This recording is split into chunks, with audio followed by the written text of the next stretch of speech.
Welcome back to another episode of Artist to Artist presented by Artist Republic. I'm Nick, that's Christian, and please remember, give us a 5-star rating on Apple Podcasts or wherever you get your podcasts. Now, kicking off our new and improved intro, we'd like to get into some news from the past month. Christian, what have you got? All right. So this week we're going to be talking about this great article that The Guardian spun up called Change the Tune, How the Pandemic Affected the Music Industry.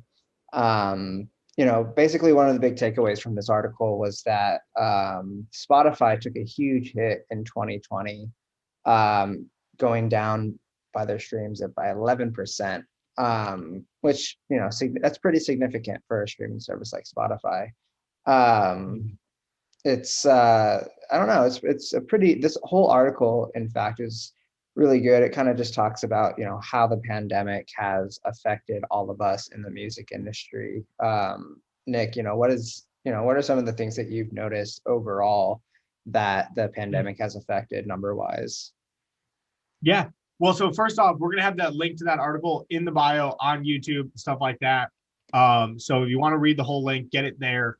But really, I think the biggest thing the pandemic really, impacted the music industry is it made artists realize that you can't just make money on streaming and you have to have a diversified income plan, because at any point in time, you can lose shows. You can't just rely on shows. We all know you can't just rely on streaming. So what are your other growth strategies? How can you pivot?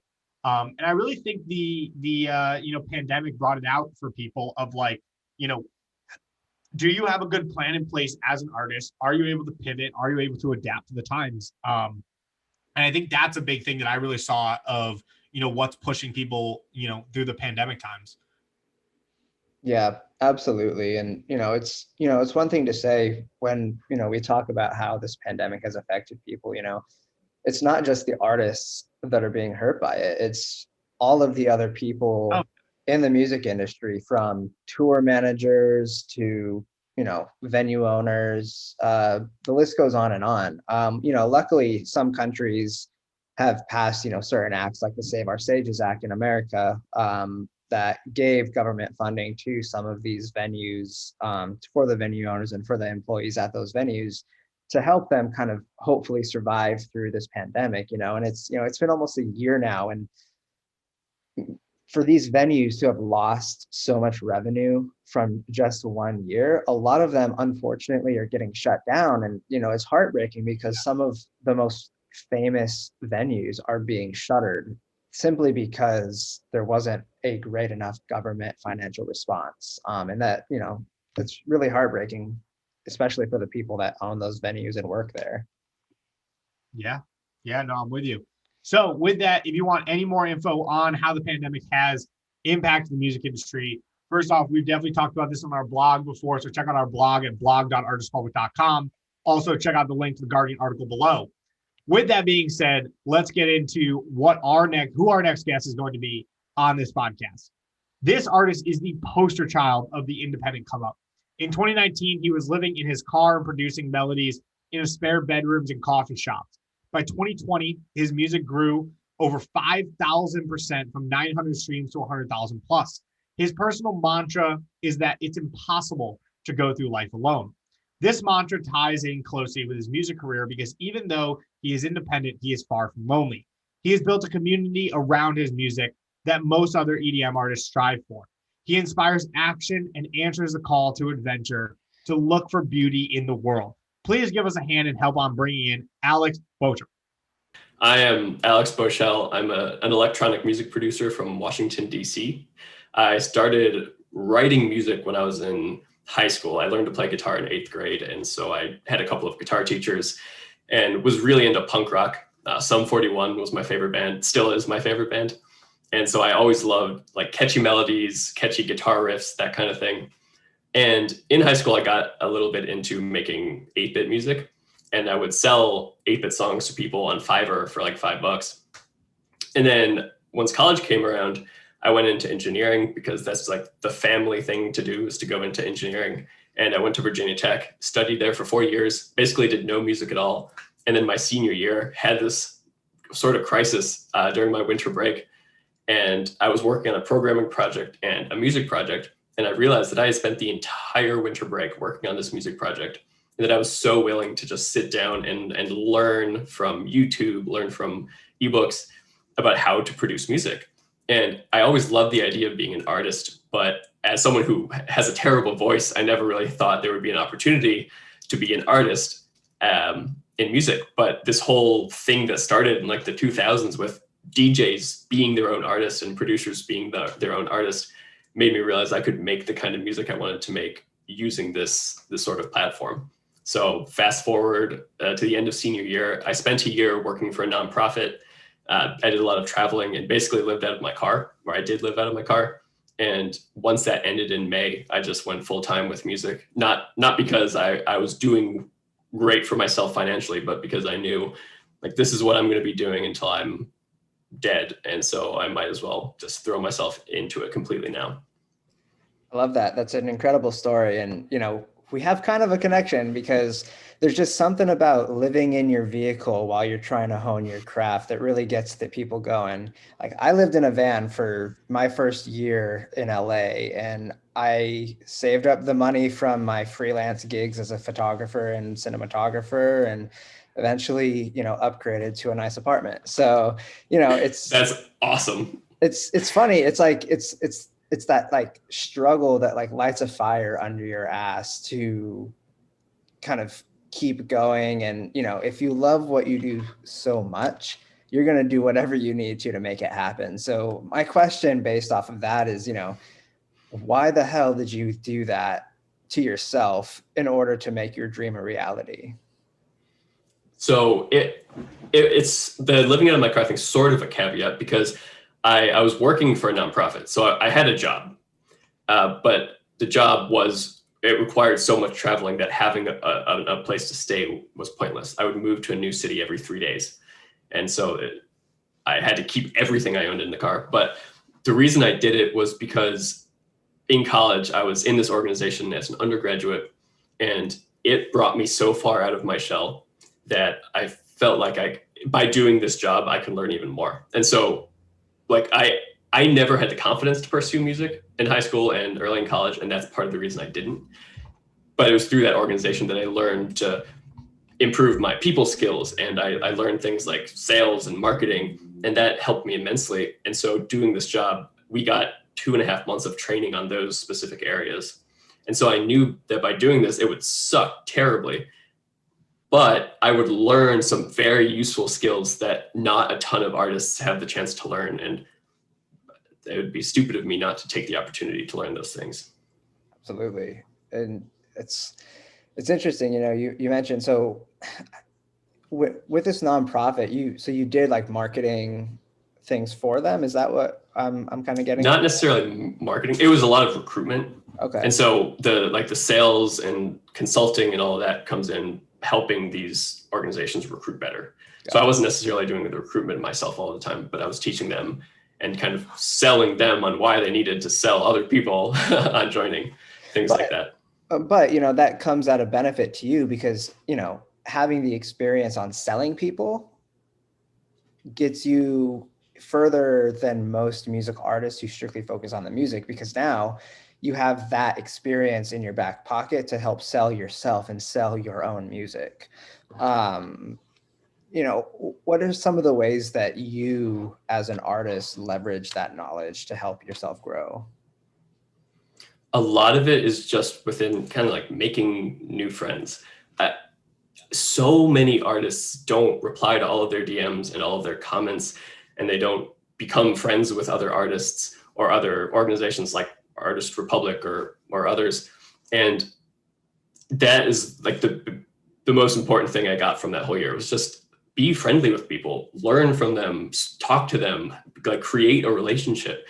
And doing that has landed me so many collaborations with singers and has gotten me on podcasts. Like I talked to Nick a bunch in the DMs of Instagram before this, and just like being friendly with people, that's the biggest part. And then it's also beneficial because if I want someone to do a collaboration with me, for example, I need to know why it's worth it for them to do it with me. And so that's where the sales come in. It's not like a greasy car salesman trying to like hoodwink them into a collaboration. It's like, look, we have similar artist base. You show up in my fans also like section. If we do a collaboration, I have like a $200 marketing budget.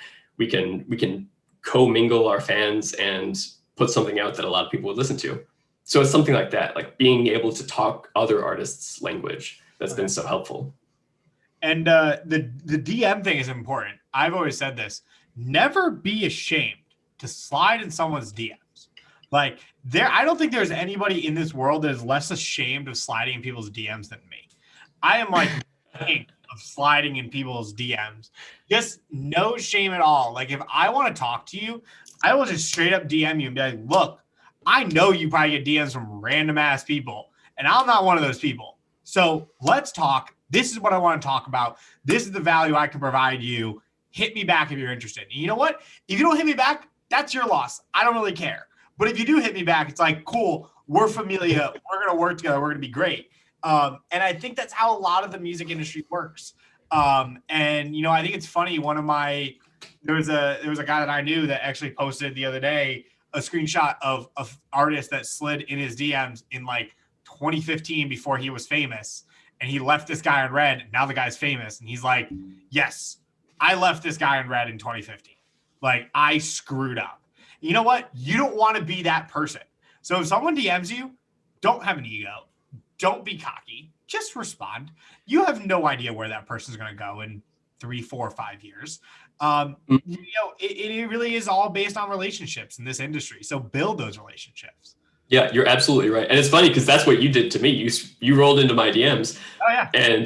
But you had something like valuable to offer that would benefit both of us. And it was like so easy to just start the connection. And so we didn't necessarily have to be like friends before that, but that is what brought us further to having a closer relationship. So yeah, I totally agree. And one thing too if you have something more relevant, I might be going a little bit off. No, I was going to say like, that's the key, like provide value in that DM. Don't ask for value, give value. Yes. And then yes. All of the time I get, cause I have some playlists that I promote people's music on, and I get so many DMs of people just sending me links to songs. They don't even say anything. It's just like the link to the song. And I'm like, do you want me to listen to this? Do you want me to consider it for my playlist? I always tell people just to go submit it through some other service like Submit Hub or Playlist Push, whatever. But Artist Republic. But it's just crazy. Like maybe those people do have something to offer, but because they don't know how to explain that, it's lost on me. But I'll always respond. And when someone follows me on Instagram, I always send them a DM thanking them for following me and starting a conversation about music, because at this point now I have enough people listening to my music that when they get the DM, they're like surprised. Whoa, you sent me a message? That's so cool. And then maybe they'll tell their friend, hey, this producer sent me a message. It's like, it spreads. And I don't do it so that it spreads, because if that was the case, I would have given up a long time ago. But it really does do amazing things to just be nice to people. Yeah. Yeah. No, I agree with you. You know, there's this thing, I don't know exactly how it goes, but basically, you know, you look at the industry in two separate ways in terms of the artists, right? You know, you have the artists that like to stab people in the back and, you know, burn bridges just to get to where they want to be. And they get there, and sure, they're successful for a little bit. But then when something bad happens, they crash and burn because they have no one behind them to help bring them back up.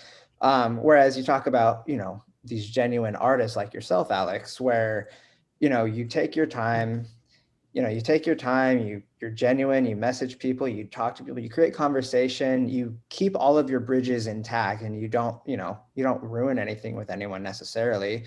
And, you know, it might take you a little bit longer to get to where you want to be in your career, but when you get there, you'll have a much longer sustaining career. I was thinking about the word sustainable. I don't think that's a word, so I said sustaining. But yeah, like, you know, you look at it in two different ways, right? Like you might want to go on to the fast track to fame, but when you get there, how many bridges did you burn? You know, how many people aren't behind you anymore because of how fast you tried getting there, versus the person that's going to take their time and bide their time. And once they get there, they'll be there forever and they'll just keep going. I just think Yep. that's a really important sentiment to understand as an artist who's going into the music industry. And I 100%. I think going off of that too, like the burning the bridges thing is an interesting topic because like I think people always say like don't burn bridges. And I've always been the kind of person where I'm like, look, don't burn the bridges that you think you can get value out of again. But if it's a bridge that's like you really never see that going, it's almost like okay, like whatever. But and I've always was like, oh yeah, like if it's a bridge, like if that, like I'm a big guy on respect, and I'm like, if that's not a bridge that I even want to be a part of, I'll burn that bridge. But it's funny going through and working on the business side with investors. Investors have a really good way of burning bridges without burning bridges.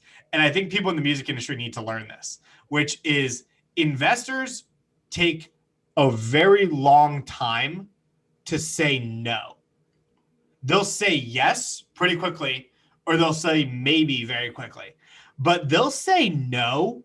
It'll take them like 3 years to say no to your idea because they don't want to say no and see you succeed and then be the person that said no. And it's so funny because like when we get no's from investors, like they're always like, well, not right now, but check back in 6 months. And it's like, that's a no. It's just, you don't want to say no. And I think people in the music industry burn bridges too quickly by saying no. And it's the same thing that the business world is very good at. It's not saying no and just dragging people on and saying maybe. And yeah, I think artists, like whoever's listening, like if you've told someone no, think about it. Was that the right person to say no to? Do you actually think they could be something someday? And even if you don't think so, like think critically, like remove all your biases. Could this person blow up? If they could, maybe say maybe. Or put them something else. Like say you reach out to me, Alex. It's like, say you're someone else and you're like, hey, Nick, I really want to be on your podcast. And I'm like, okay, this, me and Chris are talking over, like, this guy may not be ready right now, stuff like that. Instead of saying no to you, it's like, hey, we have a really packed season for the next couple weeks. Check back in like March and let's, schedule it then. Because then it's like, I'm not saying no, but I'm also not saying yes right now. And that's a big thing that I think music artists need to embrace more because you don't want to close those doors. Agreed. You never want to really close a door unless 100% you want to close that door. Right. And this is actually so relevant because I've been experiencing a lot of, like, I've been going for a little bit higher, like higher end people for collaborations on songs. And so naturally I'm getting a lot more no's. But one thing I noticed that I absolutely love is that some people that tell me no will say the reason why they're telling me no. And it's so helpful to get an actual reason because then when you're ready to go back to that person. And so it saves them time and it saves you time because okay, right now they have plenty of producers to choose from and they all have more listeners than me. So they're just going to go with one of them. Makes perfect sense. I understand why it's a no. And I'll know like, okay, in a year or 6 months, I'll go back to them. And if I have more listeners, I can get a collaboration. But it's frustrating when it's just like a no, or when it's a fake reason. Like if someone says if they have too many songs, which someone did recently said they have too many songs working on right now.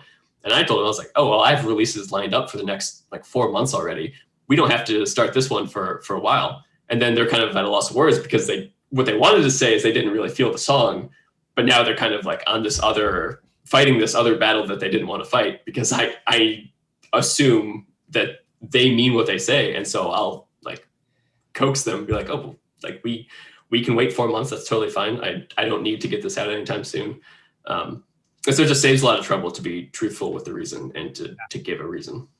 Yeah. And that's the other part going back on it, like as the other side of things, like if you're going to say maybe, or when the music industry starts embracing that more, where you get maybe, like get a no, like you want it framed in like a way where like, yeah, it's like that. It's like, no, but let's do this here, here, here, and here.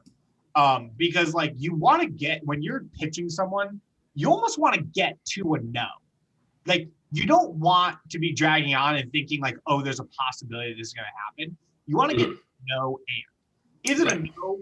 and let's follow up in this time and it'll change to a yes? Or is it a no and this will never, ever be it?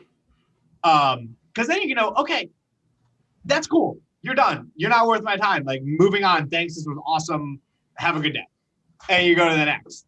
And I think, that's definitely a good thing, when you're collaborating, when you're reaching out to people, to kind of reiterate, bring value, get to a no, or get to a yes. Obviously, you want to get to a yes, but get to a no. And make sure you know who to be able to spend your time on, who's not worth it, and almost put people in that position. If you think they're giving you a BS answer, like, put them in that position and see if you get a real answer out of them, because you could also surprise them by doing that, and then they could change their answer.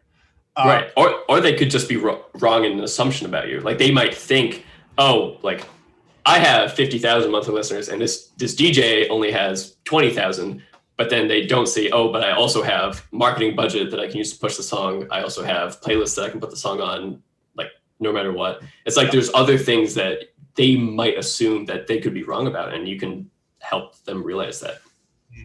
Yep. Exactly. Yeah, exactly. Well, I think this is a perfect point to get into this next segment. So this next segment, for the audience who doesn't know, is what we're going to be calling Bop or Not. Basically, what we're going to do is we're going to be playing a song that has been distributed on the Artist Republic network, and we're all just going to sit here and discuss it. Alex, are you ready? I'm absolutely ready. All right, so the song for our Bop or Not is by an artist called Deja Vu Sounds, and it's called Abena. So, Nick, play it.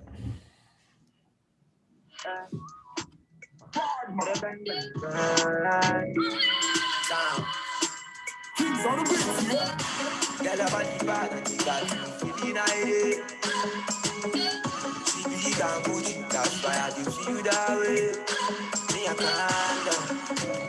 know the rush, I know the random, but you got me feeling like Sanga. I been now, your body bad, I been now, your body gallant, I been now. All right, I'll stop it there. Good 30-second intro. Yeah, good 30 seconds is perfect. I would like to start with Alex. Alex, what are your thoughts?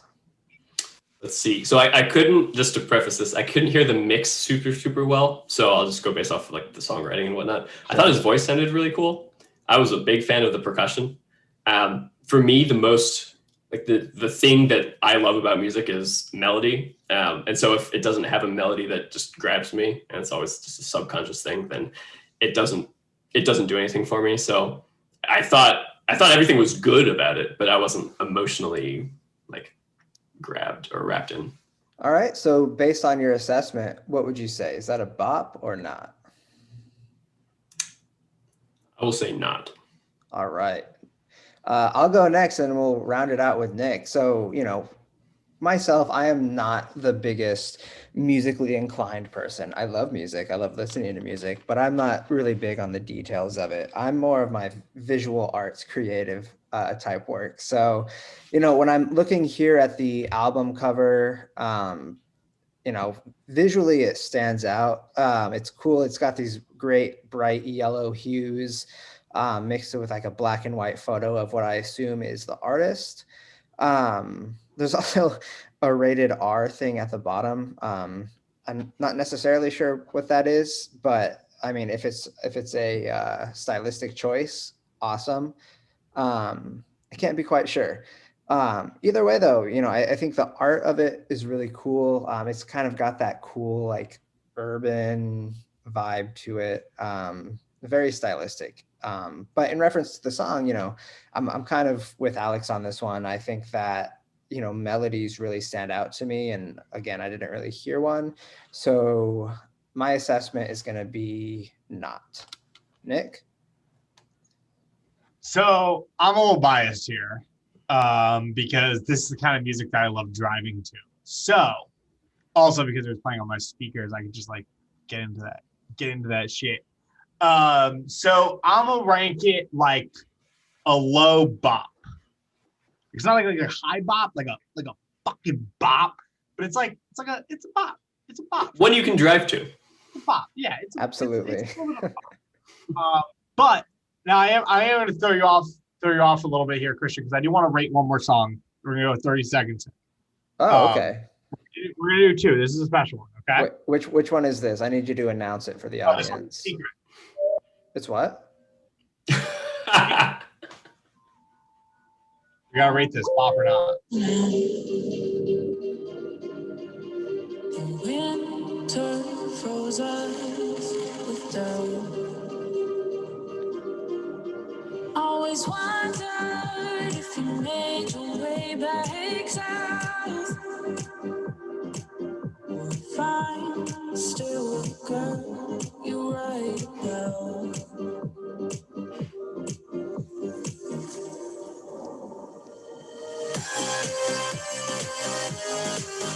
All right, so that is Alex. Name the song. Or no. Wow. Is Bye, this Alex. wow. Wow. We got an So, Alex, exclusive here. is it a bop or not? Oh, it is a bop if I have ever heard one before. I might be a little bit biased. Well, I can say simply, not just because Alex is here, but I do fully believe that this is a bop, in my opinion. Yeah, I'm gonna go mid-level bop. I'll take it. Level bop. Okay. For me, I'm a big house guy when it comes to Ooh. EDM. I'm also actually no, I'm a full blend on EDM. I'm a emotron on EDM. Love big house, and also just love like Swiss house music.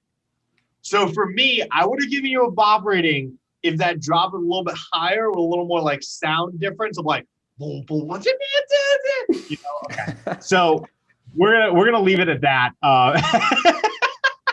I'll take what I can get. Yeah, that please take my audio of what I just did, make that into a song. Exactly. Just sample my voice from this podcast. I'll hit you up in a couple weeks. See if I can get the rights to that sound. Yes, I will thoroughly sign the license for that sound. No, that song is a jam. I definitely picked it. Obviously, it's your number one stream song on Spotify. And it was actually the first song I ever listened to with you.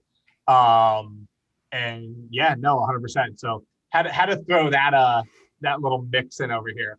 But with that wraps up bop or not. First time we did that.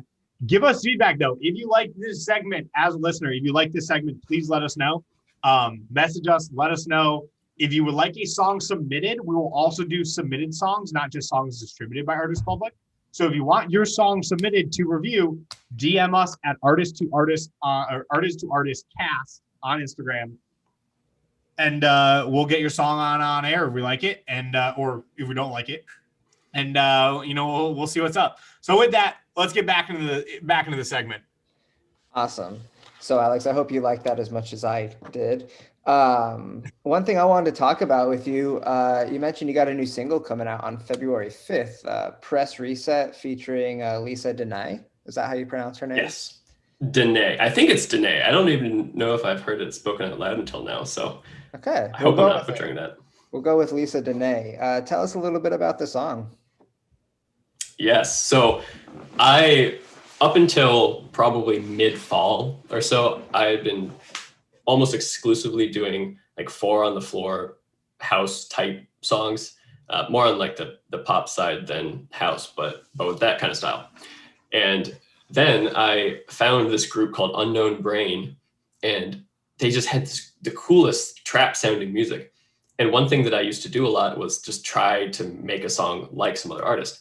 Every time I do that, it turns out completely different than that artist. But some of those times it's like, oh, it's almost like I've created a little new style for myself. And so with that song, it's one that's more on the trap side, but it sounds nothing like the band I was trying to recreate, or the group I was trying to recreate a song for.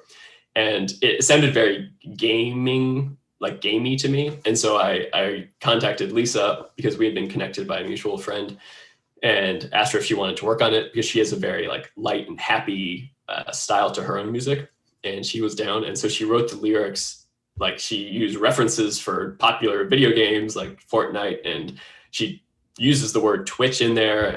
And so it's like super targeted at the gaming audience, quite different than any of the other songs I've done. And I don't know if I'll fully go into that style in the future, but it's very game-like. That's really cool, man. Yeah, I can't wait to hear it. I feel like, I don't know what it sounds like. Obviously, I haven't heard it yet, but I feel like it could go in Rocket League, man. It sounds like a gaming track for like Rocket League or something. I don't know. Let me write that down to look for like Rocket League playlists on Spotify and whatnot to send it to them. That actually brings me up to my next question, is because EDM has been massively embraced in the gaming industry. Yeah. And so my question is for you is like, as a artist in that, massive genre, how do you position yourself? Like, how do you think that the music industry is going to change? Where like perfect example, we've seen for the past 4 or 5 years with licensing for music for the NFL and NBA and a lot of live sports, it's been a lot more hip hop and stuff like that. So, and hip hop has been massively embraced in a lot of the live sports, but with gaming, it's been a lot more EDM. So how do you think that's going to change where the direction of that genre is actually going to go? I think it's already starting to change it in a sense that a lot of people are making music specifically for gaming because they know they can get on gaming playlists and whatnot. And with Twitch right now, with their problem with all of these songs that are being muted and audio difficulties that streamers are having, I think that the Twitch community is going to go like all into EDM because so much EDM is safe to use on Twitch. And I first noticed this because I follow an artist. Every time I follow an artist, I'll go check their Spotify bio and see like what playlists they're on to see if I want to contact those playlists. And I noticed this one artist who had like 8,000 monthly listeners on Spotify. Her most popular playlist was a Twitch playlist with like 200 followers on it.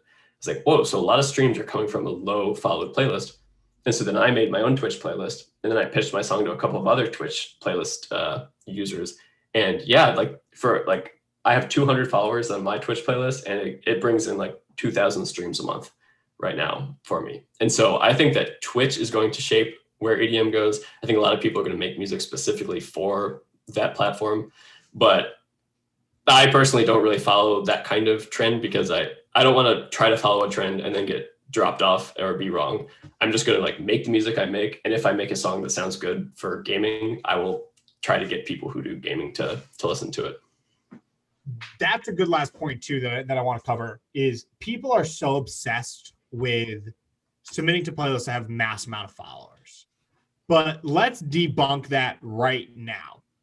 Do you think there is actually a correlation between the excluding Spotify's editorial playlist that everyone knows is legit in third-party private playlisting? Do you think there is actually a direct correlation between followers and streams, or do you think that there can be playlists that have 200 followers, for example, that get 2,000 streams and get you way more streams than the playlist that has 40,000 followers that are bought, because there is no way to tell whether those followers are bought or not until you get on that playlist. So debunk that for us right now. Yeah, there's definitely there are tons of playlists with huge followings that get no listens and tons of playlists with small followings that get tons of listens. It just seems random. But if you think of if you theorize why that might be, like for Twitch, for example, if there's a Twitch playlist on Spotify with 200 followers, those people probably follow it because they need to play Twitch safe music when they're on Twitch, and they're going to Twitch stream a lot. And so they're going to just play that playlist over and over again. And then what I noticed is like that kind of playlist, people will take the songs from that playlist and put it in their personal Twitch playlists. And I can see like Twitch streaming, like Twitch stream EDM, Twitch stream Alex Bochel, and I'll put my songs in their smaller playlists. And so I think the playlisting is kind of like the get rich quick scheme in the music industry right now, it seems. And so that's why those playlists with huge numbers just don't give results, because people see the huge following and assume that it's going to have a lot of listeners, but it so rarely works like that unless it's editorial. Well, and thank you. Yeah. Debunked. And, we talk a lot about, and, my industry, oh, I'm in multiple industries, but like when I talk about the film industry, right? And like media, like creative content and everything like that, there's always this talk about micro influencing and, you know, utilizing the smaller followings of certain influencers to leverage a brand because they know that their smaller following are more likely to be what we consider super fans in the music industry. And the super fan is the person that's going to buy whatever you're throwing at them simply because they like who you are as a person. So when you take that concept and then apply it over to playlist, I can see that working out, right? Where, you know, the smaller playlists who have the super fans of the playlist are going to have people that those same fans are going to listen to those playlists over and over and over again, simply because it's what they like and it's following whoever they're into. Yeah, that's all I got to say about that. Yeah, you're absolutely right about that. It applies directly to playlists. It's interesting. Cool. Yeah. So we are slowly running out of time here. So I wanted to just rattle off one more question for you. And the question is this: what is one piece of advice that you would give to any artist who may be just starting out in the industry?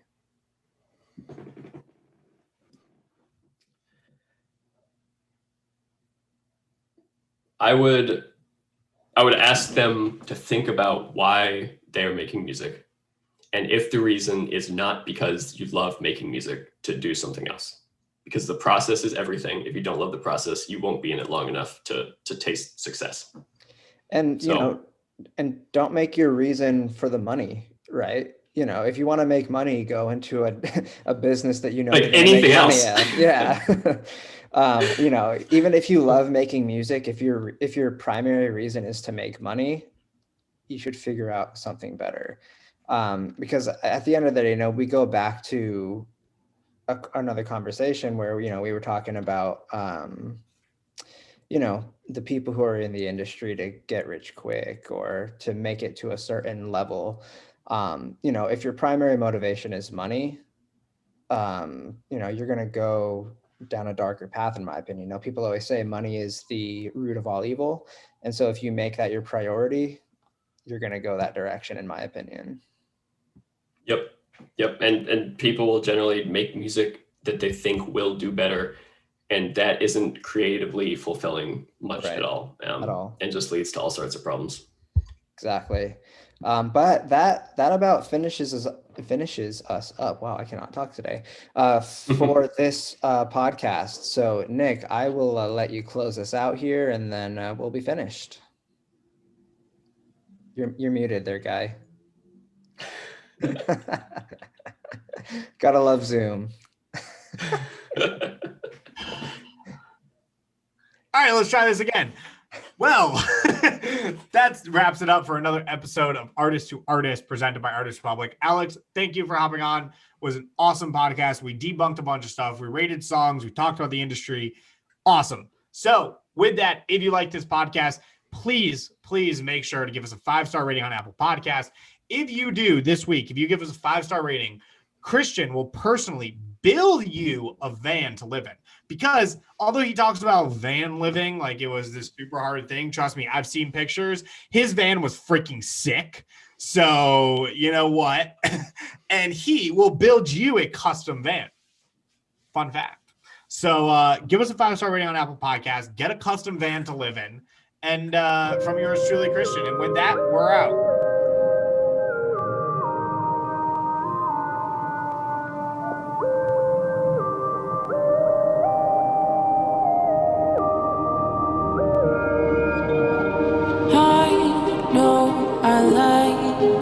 Has gone out. The winter froze us with doubt. Always wondered if you made